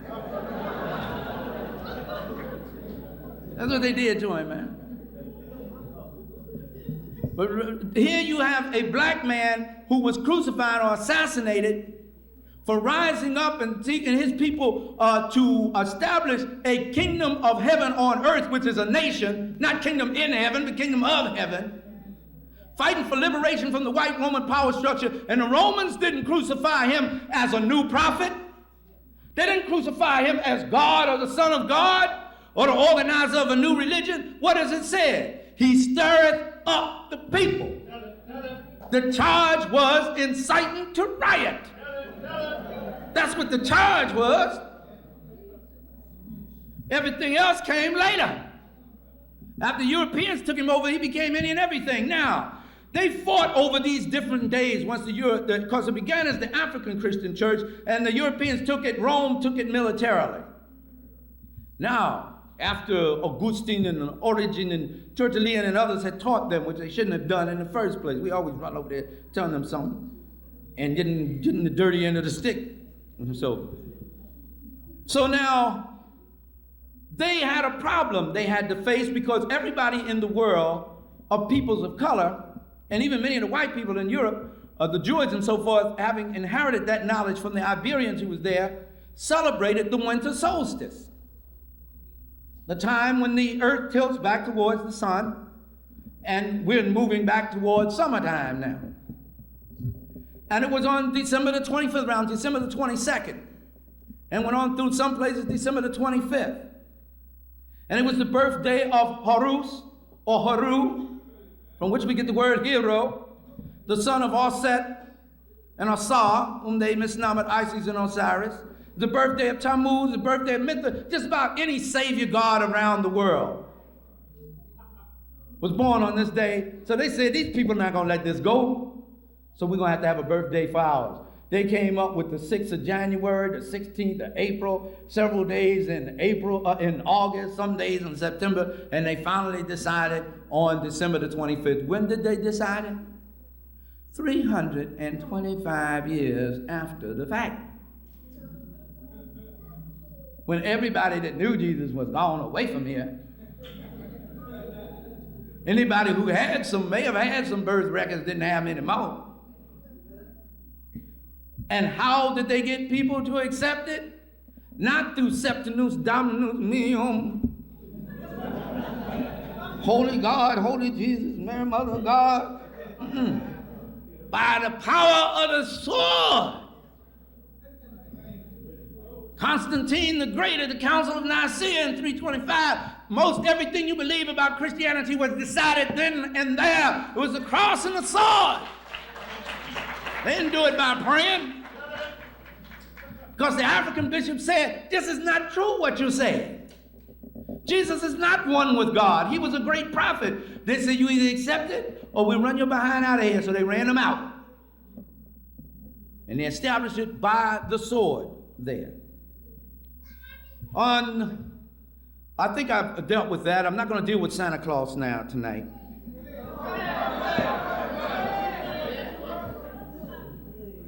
Okay.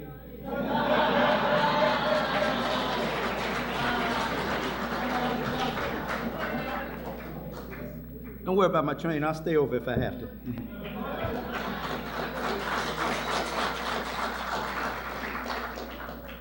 Don't get this often. Just be in Africa like this. All Africa.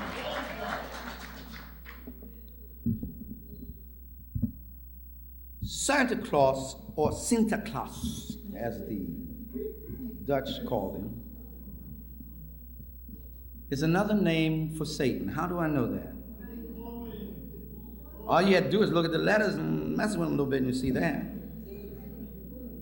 But I also know that who this is supposed to be related to was one St. Nicholas, who was supposed to be a bishop of Myra in the 4th century of this era, of the Common Era. And he became the patron saint of thieves, pawnbrokers. Children, they threw children in there too. Thieves and pawnbrokers. Because thievery was all right in Europe as long as it was organized. They had guilds of thieves in Europe.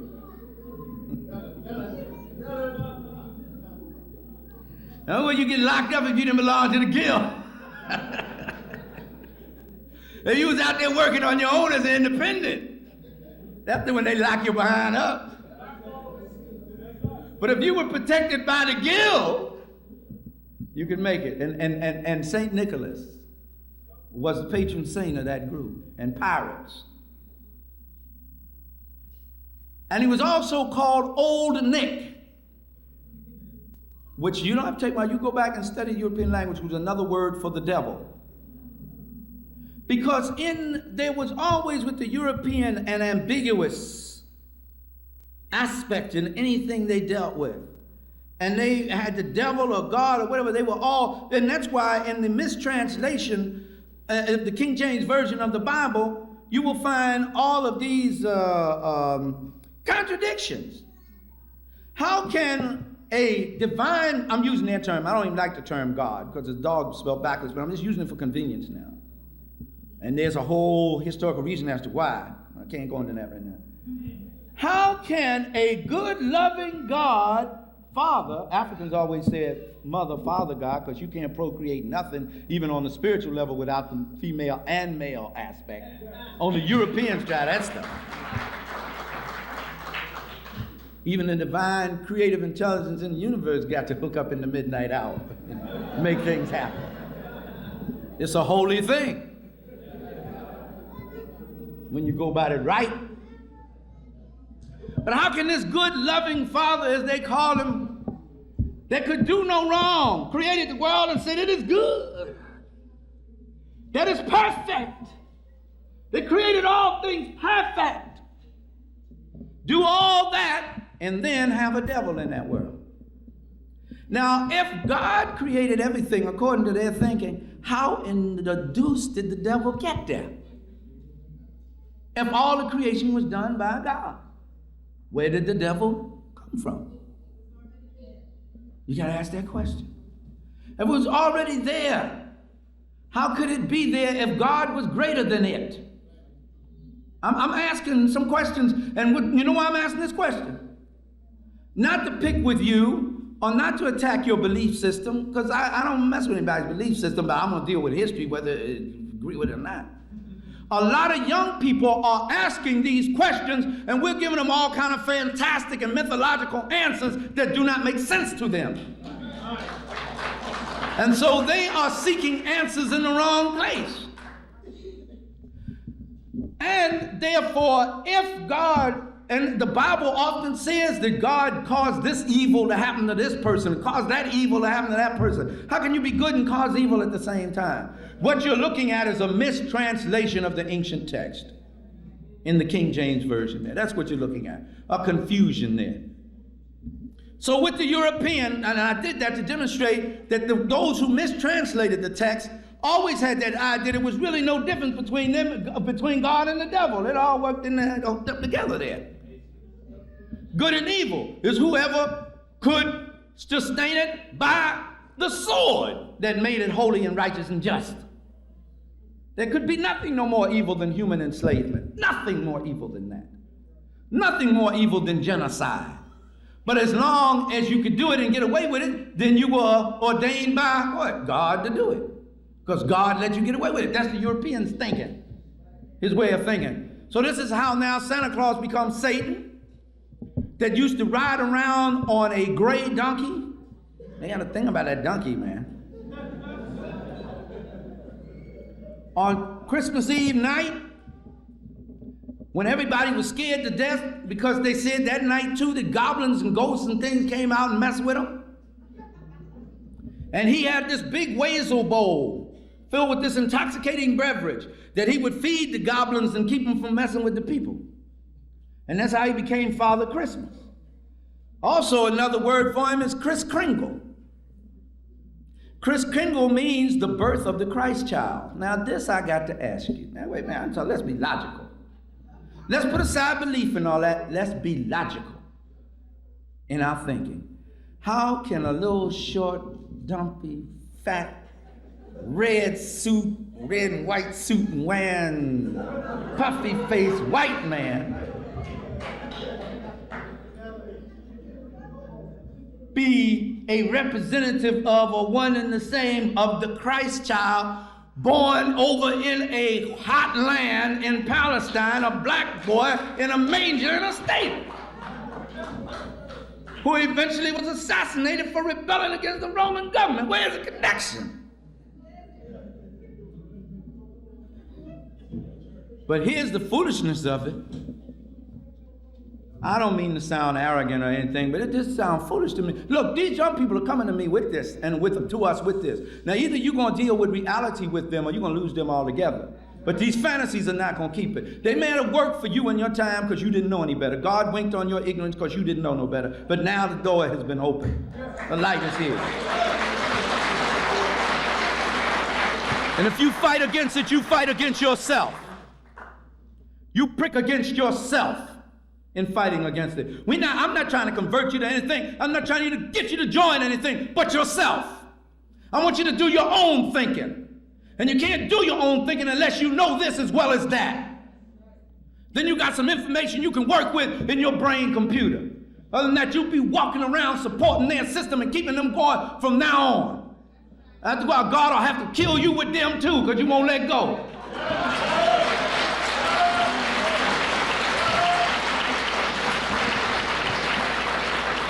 So he's going to get them. He and she going to get them. Ain't no doubt about that in my mind. I might not be allowed to see it, but they're going to get got. The law of karma is an immutable law. What goes around comes around. Never fails. All you got to do is study history and you will see that. Now, here's the thing that shows the insanity that we have come into since we've been captivated here. You work hard to get money. And you got to do it. You're compelled to do it. It's a sin against God if you don't do it. You offend the baby Jesus if you don't do it. Get this money. I got to get this white man this money.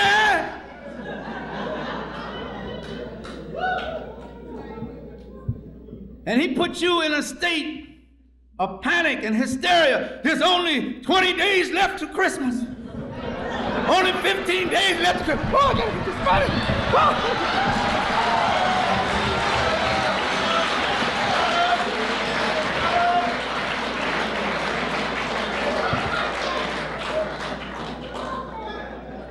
And he come at you through your babies. Because you know, black folks don't like to deny their babies nothing. It's hard to say no to your babies. And they lacking so much in the world today anyway, so you figure, at least I can give them this little bit of something. I know what you're thinking now. Let me ask you something though. How in the name of heaven do you do all this? You got to work hard and 2 and 3 extra jobs and wrapping packages and maces and stuff. Spending money you ain't got.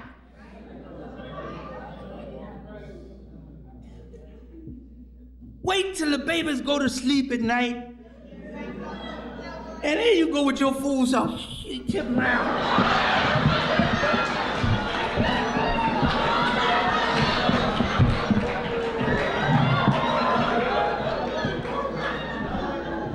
But you done hid somewhere. They wake up the next morning, their eyes all bright and looking at stuff around the tree. Come here, baby, look what Santa Claus done for you.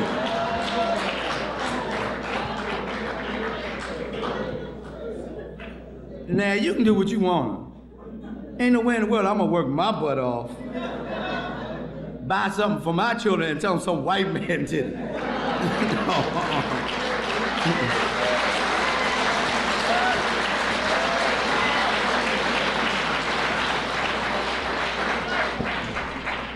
But here's a part of the mental genocide of that.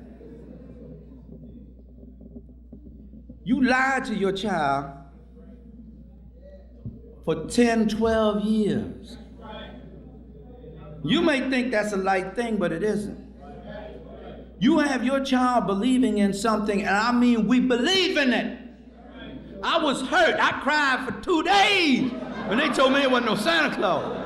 I cried, man.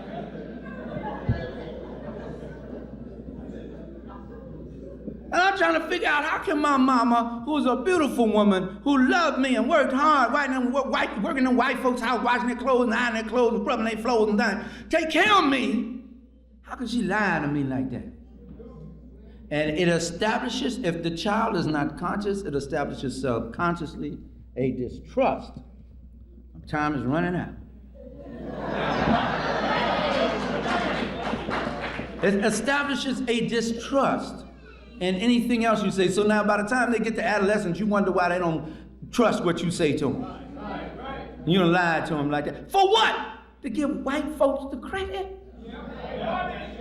I'm gonna close out on this, and because I got to say just a little bit about the 4th of July here. But I got to say this too. Can I just a minute?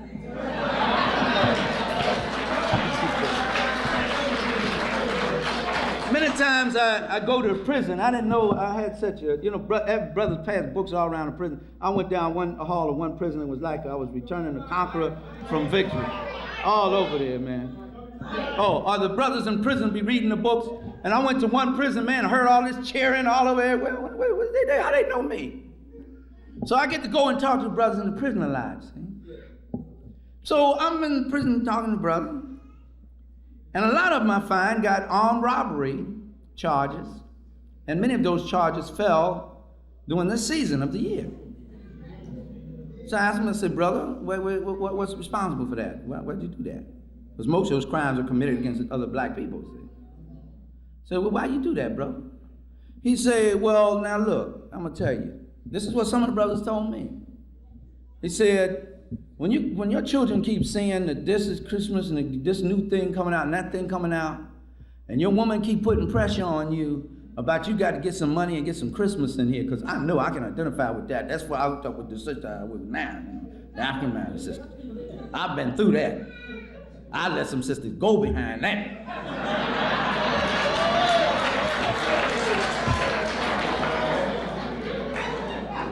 And that's before I found out the truth about it. Put that pressure on me, and I had to get this money. I couldn't get no job. I didn't have no job, so I had to go get it the best way I can. Because when I walk before my children and my woman, I want to look like a man. Now, you done wrapped his manhood up into what he can get you materially from this white man. Look at that. And in counseling with some of the sisters, they are the wives and girlfriends and things of these men in there. I said, wouldn't it be better for you to have your man home for your children? Wouldn't that be a better Christmas for you than this man to be in jail? Behind these material things aren't gonna last. And you know how it goes. Halfway through the day, most of the stuff is torn up laying in the corner. You look at it and realize you have been living in a fool's paradise, so to get over that, you break out the bottle and have Christmas cheer. And then once you get that alcohol in you, and start thinking about you done spend money you don't have, thinking about how you gonna get your rent paid next month or your mortgage paid, or feed your babies in January, then you resort to the ritual of busting each other upside the head. I don't know about you, but when I was coming up, I couldn't figure out why on such a beautiful day, when I had all these toys and it was so lovely, and Santa Claus and Jesus and everybody had come, and everybody was so happy, that a fight always broke out before the day was over. Now I know.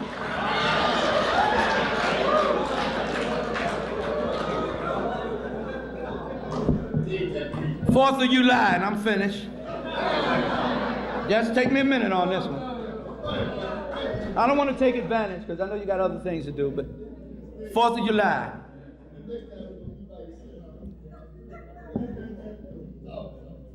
Why do I refer to it as the 4th of July? White folks came to me and said, black man, if you help me win my freedom from the tyranny of King George, I will give you your freedom. Because every one of those dogs that wrote, we hold these truths to be self-evident, that all men are created equal, were either slave holders or had made their fortune off of the slave trade in some way or form or fashion. All 54 of those dirt farmers that met at the First and Second Continental Congress, and Jews among them. Thomas Jefferson, George Washington, I don't know where the city of Washington is. I know where Banneker City is. I live near Banneker City. I don't know where no damn Washington is. I wouldn't name anything after him. I don't even like mentioning his name. He died as a result of catching pneumonia in the slave quarters after raping a black woman. And that's recorded by white historian Arnold Toynbee. He had over 350-some slaves.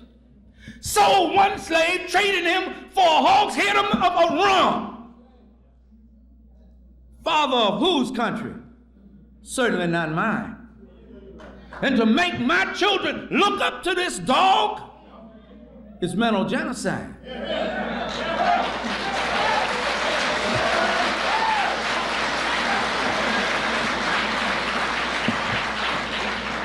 Thomas Jefferson, the great architect of freedom,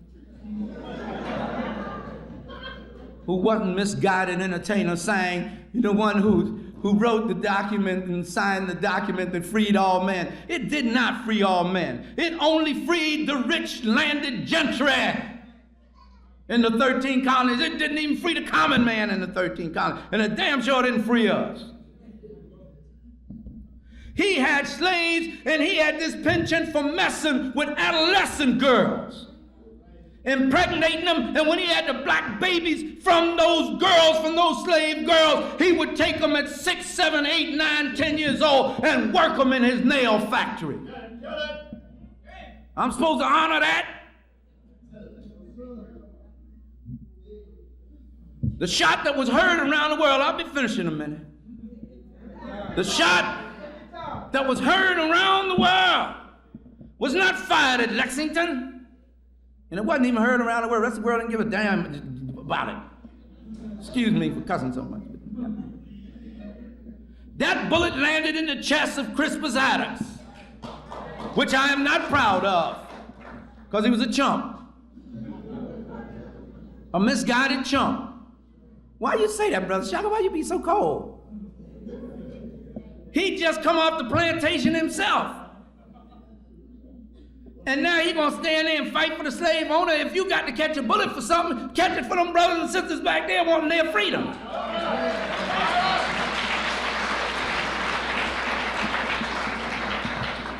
And they repaid him by celebrating his birthday until they came up with the July 4th thing. On March the 5th, they call it Crispus Attucks Day, and they made a statue to him with a white woman standing over top of an eagle, spreading wings, just had his name. He put his picture on it. That's how much they thought about him. But one of the British generals came here because, see, what had happened is the British started recruiting the black slaves. Said, we're going to put a gun in your hand. Okay. We're going to put a gun in your hand. And we're going to let you shoot at white folks. Blood started joining the British Army by the hundreds and thousands. And so George Washington, who didn't want black folks in the army in the first place, said, we don't arm the blacks, we're not going to win this war. And one of the generals that came over here said, we're not at war with the 13 colonies, we're at war with Ethiopia. There were so many black folks there in that war. Now, after we won the war for them, they plunged us deeper in slavery than ever we had been. I'm going to read this closing statement. I'm really finished now.